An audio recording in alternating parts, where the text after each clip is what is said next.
200 years ago, Lord Byron commented that the Montenegrin coastline really is the most beautiful encounter between land and sea.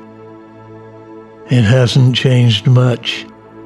The joy that we have is that we may stand 10 stories high and look down on it all. After leaving Dubrovnik in Croatia, we're cruising out of the Adriatic Sea and into the Bay of Kotor on our way to the Montenegrin city of Kotor through what is called a ria, a coastal inlet formed by a drowned ancient river valley that remains open to the sea.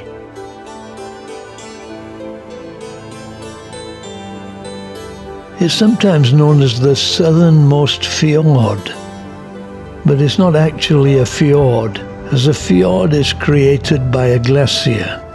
A ria is created simply by the flooding of a river valley.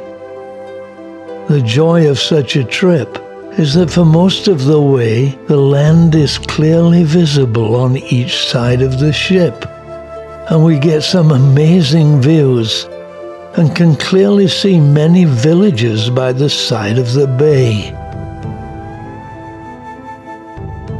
It's always a favorite with passengers who are usually standing on the deck enjoying the views.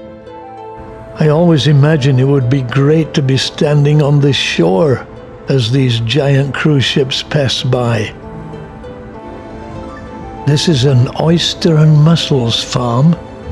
They do trips here from Kotor.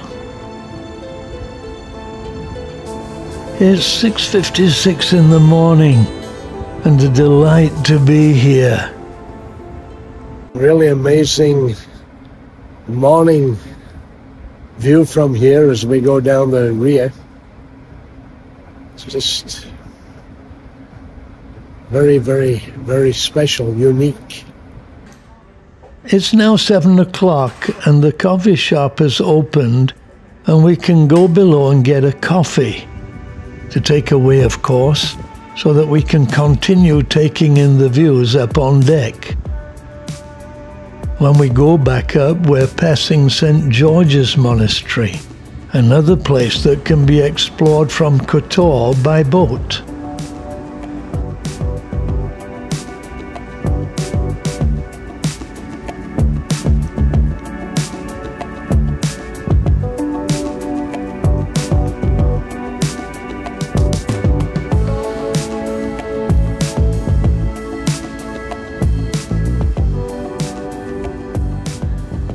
As we passed numerous towns and villages, I was impressed by the beauty of the place. Combined with the Mediterranean climate, it must be a great place to live.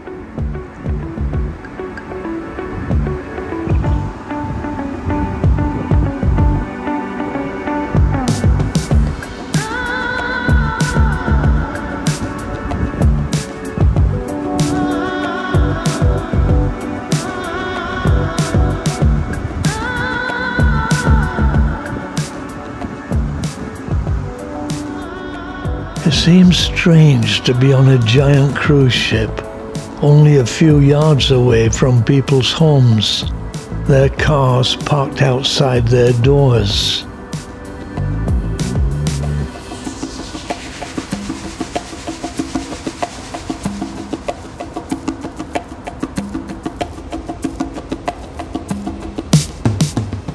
And here we are, the ancient city of Kotor.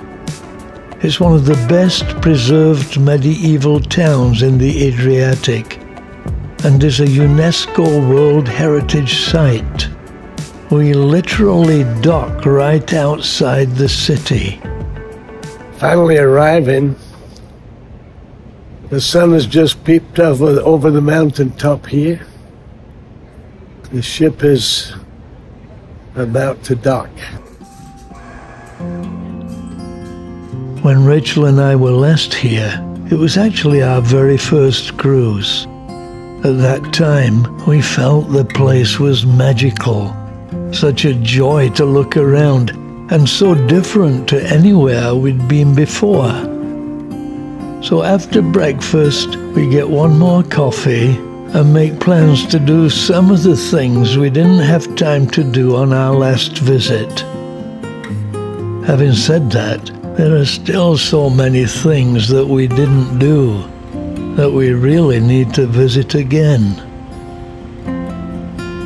So time to explore.